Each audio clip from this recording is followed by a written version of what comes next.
welcome back to the Quest for Details channel. I bring in my little workshop, aka the garage. This is, very typical, but what I have is a little workbench from Hero, or that's Dad's stuff, right?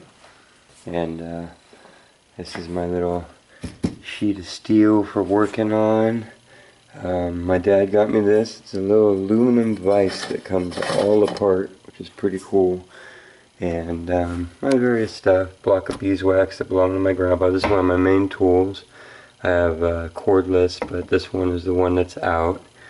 And you hear that couple boxes full of goodies, so don't underestimate a Dremel, because they spin so high. You can put so many. These are all diamond. You can buy these at hobby stores and rock stores, and they're all set in diamond stone grinders. These drill holes, they're just basically different drills, but not like you're used to for wood. So same thing with this, it's a whole other set. And I got file sets. This is a dauber stick, so you melt this onto your stone so that you can hold it onto your grinder.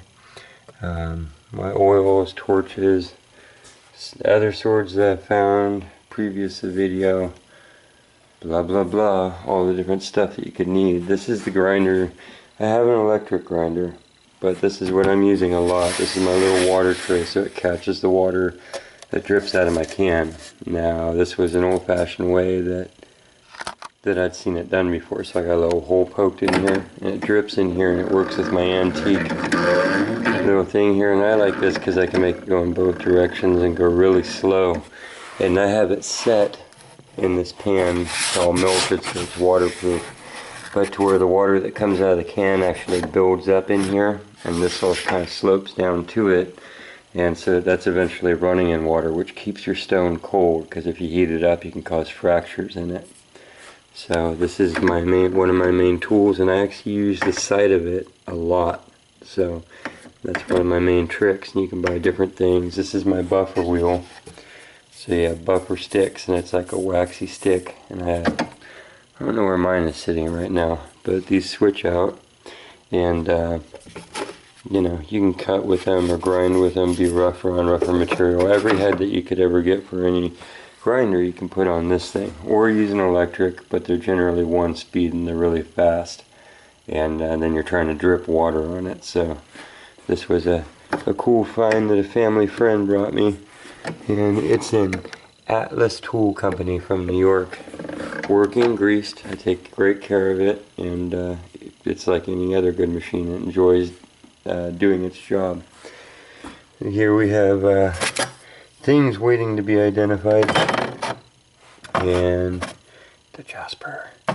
This right now, we've soaked the water. The water is out of it. I found the one broken off hole I could get the water out, but now we're dealing with rust, so I have different, break loose oils on here.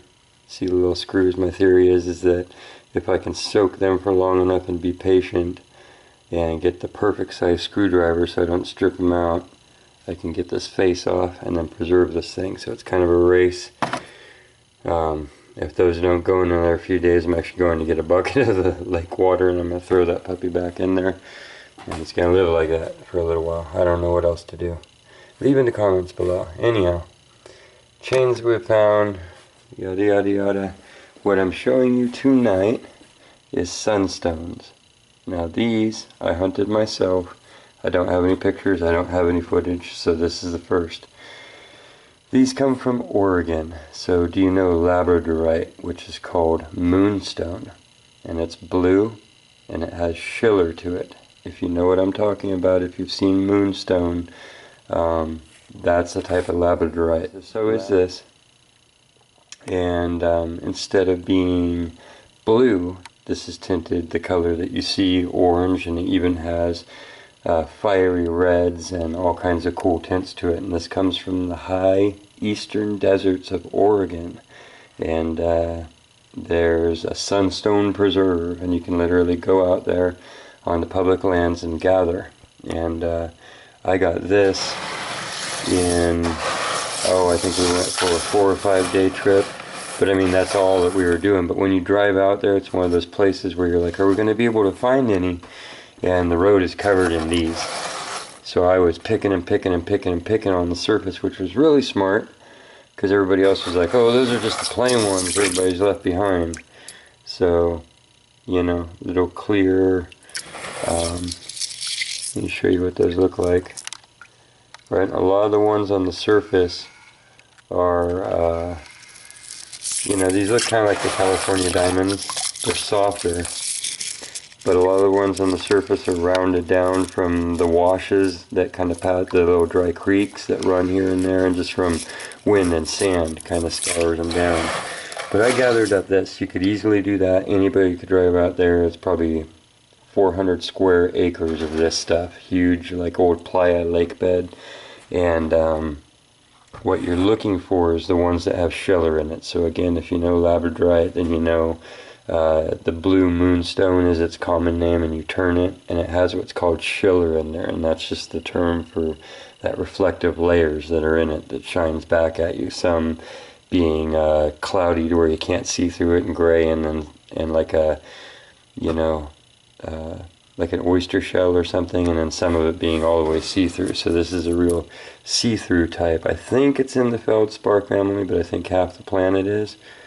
So without getting too technical, this is sunstone instead of moonstone. That's why everything's covered in dust. So I was just gathering and gathering and gathering for the novelty of like, wow, look at all these stones that I can work. And you know, how often am I going to get all the way out here? It's another one of those drive way out there type of things.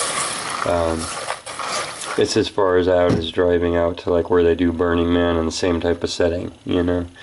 So anywho, I got back, put them in water, which tends to be a great trick, because for some reason this window here, all of a sudden you can see the schiller that you just can't see when they're dry, and then you're turning them from every angle, and I think that you see right there. You see that? So that is the schiller that I'm talking about. And it'll appear and it'll disappear. But it's only in the ones where the layering in it ended up being correct. So, you know, 9/10 of them out there on the surface of the desert, because it's been picked so much, don't have any schiller left. But there you have it. And that one's pretty weak. You know, it's like see-through. Some of it you can see it's almost solid and it just lights up. But that was the trick. And this is pretty poor light. This is a shop light. But sometimes bright light is almost harder if you're using full sun. And as you move these around, that's what this jar is. This is my jar that I keep them in water. And this is my jar I haven't picked through all the way yet. You see that one? Lighten up in there. That's the schiller. That's what makes it the sunstone. So anyhow, these, half of those I picked out of this. So if you ever get there, grab a whole bunch off the surface, and then walk in the gullies, because they have the most dynamic activity. It floods there. If you're there, it'll look really dry. If you're there when it's wet, bummer. You know, stay on the high spots. It's like any other place, has no water in it, like the desert. So try and go when it's dry. Even though it doesn't look like there's water, there is massive water that moves through there, and moves a lot of dirt around. So you might get to the gully before anybody else, which is what I did. And that's where these are like my most precious out of all of them, and they're big is part of the reason why they're in here, and they have schiller. But there's some that have these trapped. They've had other minerals, other types of rock and mineral have leached into them throughout time, and it has dyed them and changed them and given them color. This is one of them. Now these, the price on these instantly skyrockets way high, and where we were mining, you can see the white corner markers of a bunch of claims all around you, so you got to be careful. I call this one the heart of the desert, because it looks like a little heart. Isn't that cool?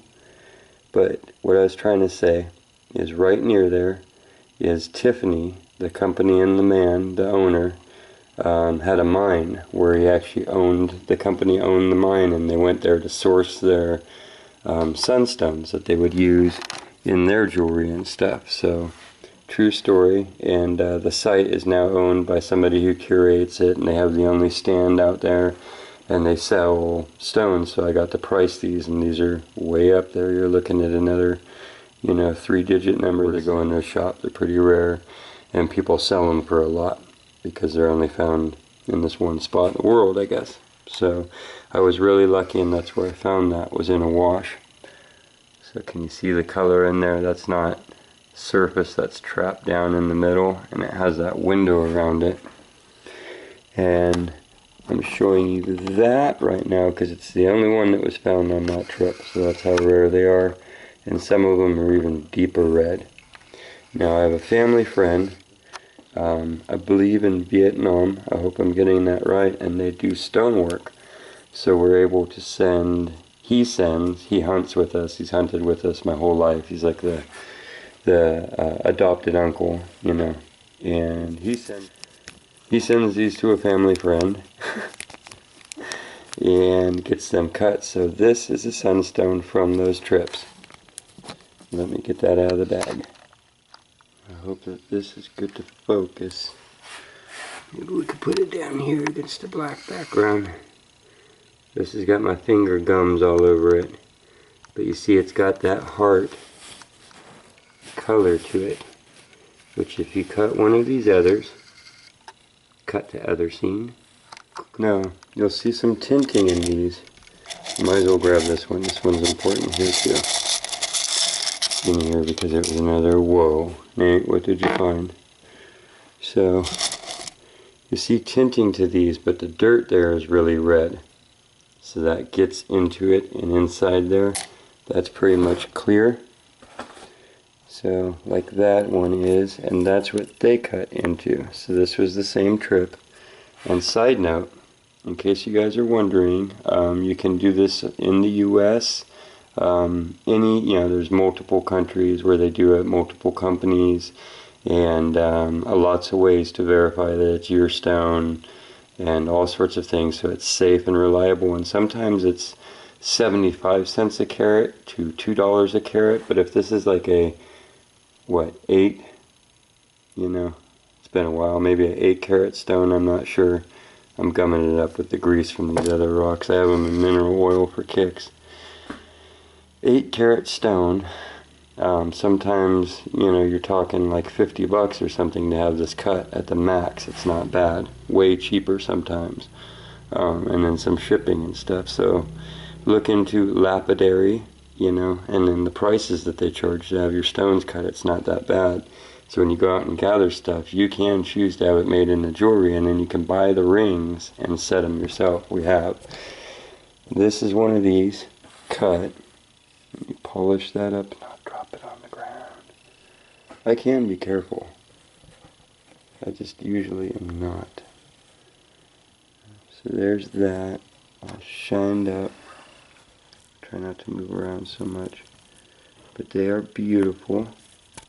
And this one is just a clear.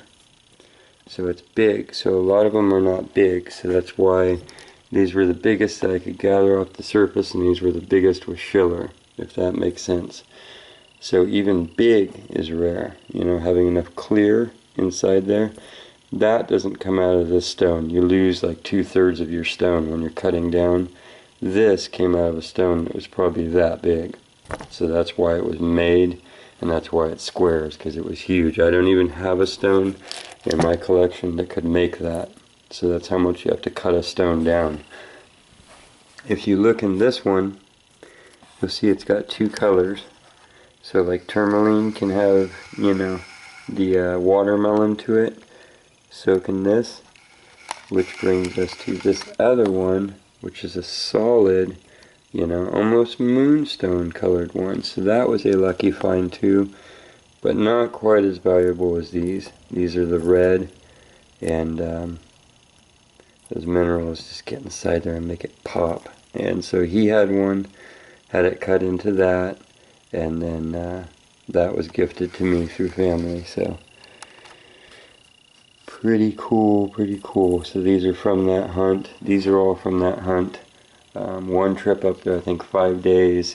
You have to go beyond staking down your stuff. You have to do like igloo stone work around your tent, and even then you can watch other people's tents go blowing off across the thing. I mean, it's ridiculous. It lays your tent sideways for 5 hours a day. So, but the guy up there that owns the old Tiffany mine was saying that they had 50 motorhomes up there for summertime. So this is one that I did. So see, these are soft and stable. If you don't heat this up, it won't fracture on you. And you can see it's just at that level of stone, so I haven't buffed it to its final shininess. So these have a buffing wheel like that with a compound put on it. That's like your finest sort of sand, and it polishes that to the final thing. This is just me trying to practice faceting. You can see the raw shape of the stone still left, and it's hard. See the schiller in there? That's the thing, is even when you have that reflective layer of schiller, to be able to facet it out of the stone and not waste too much and have it end up being able to be visible. That's a hard part of your ability. If you sat down patiently with a spinning wheel, and I'm telling you, honestly, you could probably sit there on the right sort of cement with some water and facet something. If you do a little bit of research and you look all around the world at the different low-tech things that have been used for what, thousands and thousands of years, since ancient times, people have been doing this. So there's lots of ways to skin the cat, again, so to speak. There's lots of ways to do it, and you're just looking for coarse surfaces that are finer and finer. And then of course the harder the stone, the harder the thing you need to grind it against. So that's where going to your hobby shop, that's where things like this that run on different speeds, you can actually, if you had to, just experiment around. It's hard, but you can, don't get electrified, but you can grind stuff just to put little edges on it, you know, mess around. And if you have a little grinder, if you can get one, or any sort of little wheel, you know, that's where you can start. And so that's the type of stuff that I do. And this is my sunstone from Oregon that I started working on. I had dreams of making the whole jar into gems and then leaving boxes like that, you know, all rough cut like pirate treasure. So that would be a cool thing. And of course you can buy all the fancy stuff if you have the ability to do that, but I wanted you to know that you know, go hit the junk stores and stuff and look for, it doesn't have to be some super cool antique either, you know. You can work with that as long as you cool it down and then just keep setting it against the side, and don't, you know, if you don't know how to work with stuff like that, then ask somebody nearby, ask anybody that you know, get advice. And so, let's look through this a little bit. Let's click on our little crazy invention right there. See if we see any more. This is just another collection. We'll move through all the stuff that we got. I'll look through the lens. You see that one? I'm going to get you some good examples. There.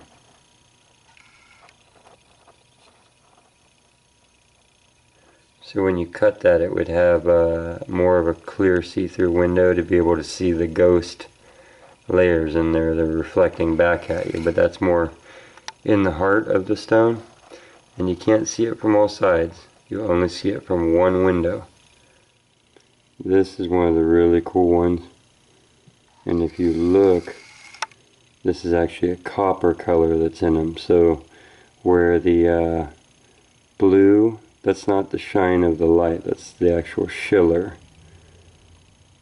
You see that? And it's blue all the way across to the tip there where it turns into a coppery color. And that'll come out in the cut stone too, and you can't see it. See how we turn it, it's invisible. So we get all the way around, it's beginning to show up a little bit. You can see that there's, you know, the fibers are in there. It's just the way that the actual molecules or whatever are arranged, and it causes them to reflect the light like that.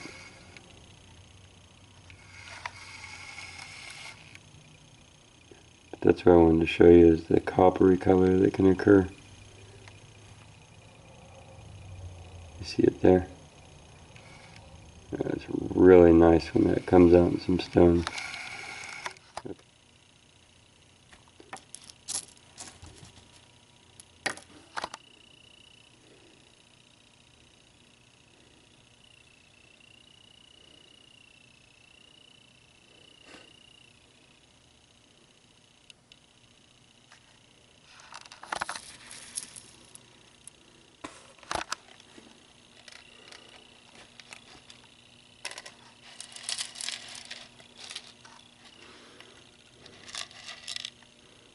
Yeah, I see one.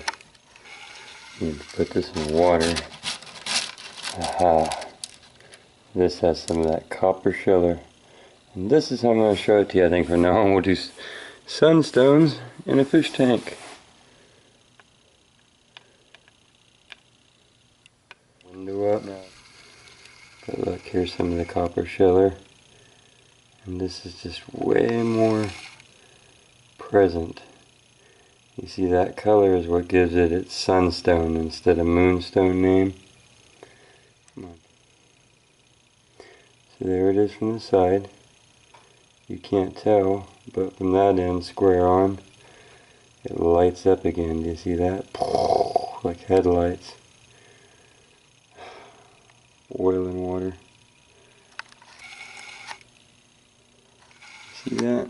So if you know moonstone, now you know sunstone. Beautiful, right? You see that in there?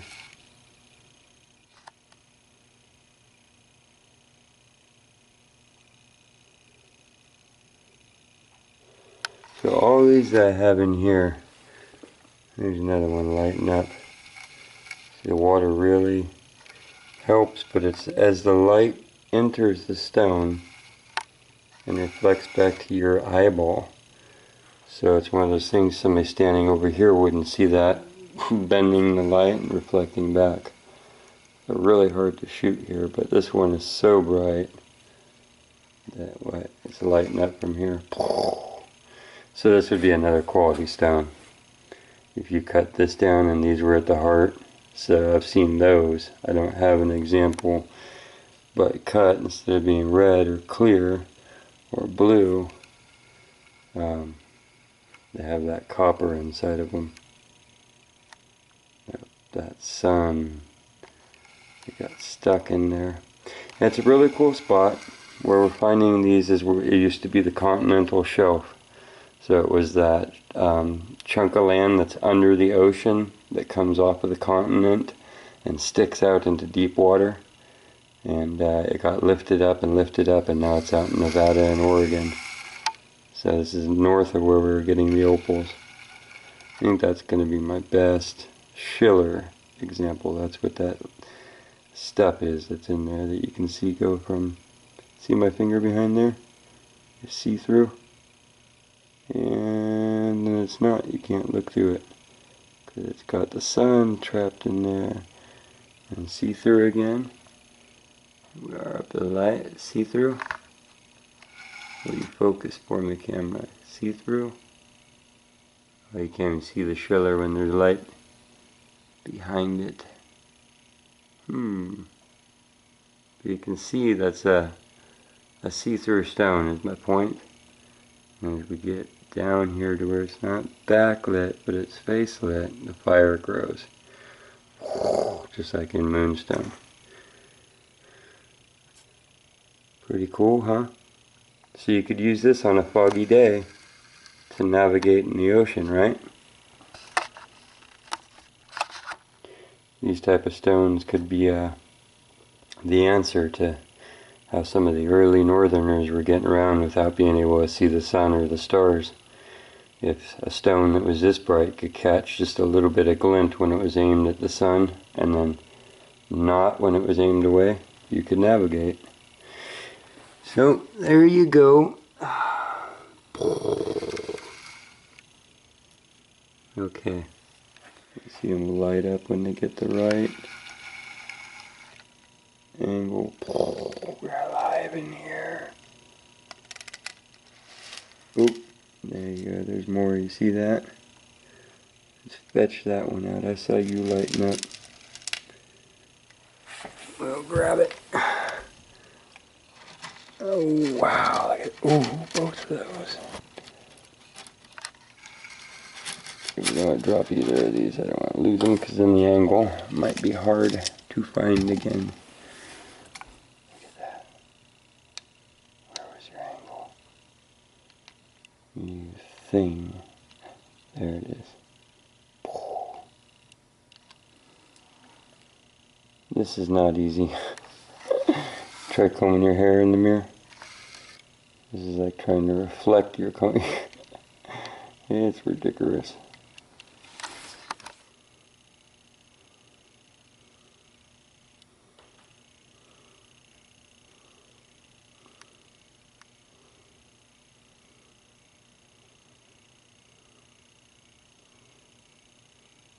See that? Oh. That one's almost blue.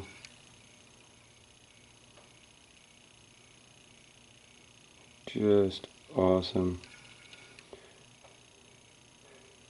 These will have you sitting up at night with your toothbrush in your tent with the wind blowing, and the headlamp on, scrubbing away, twisting it in the light going, I don't see it, I don't see it, I don't see it. Oh, that one is! Okay, where was our next? This is another little, this one's awesome. This one's got that, you see it?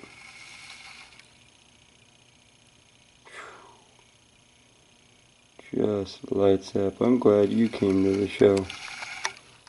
I wasn't sure if these people understood how pretty little rocks are. It's hard to get that glint.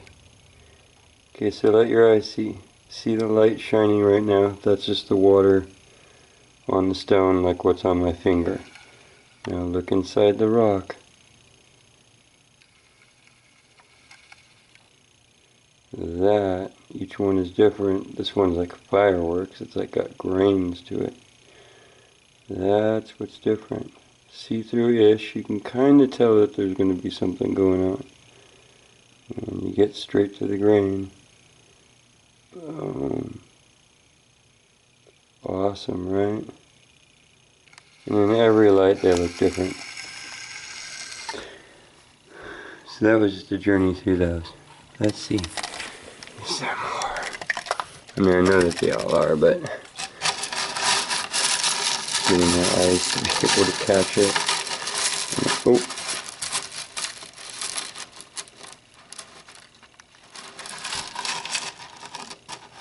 Ah, look at that one. You saw that. That's a big one too.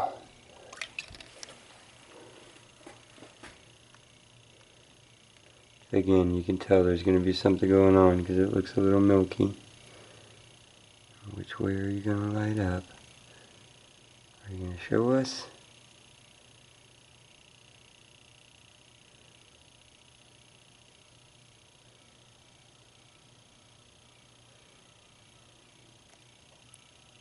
There it is.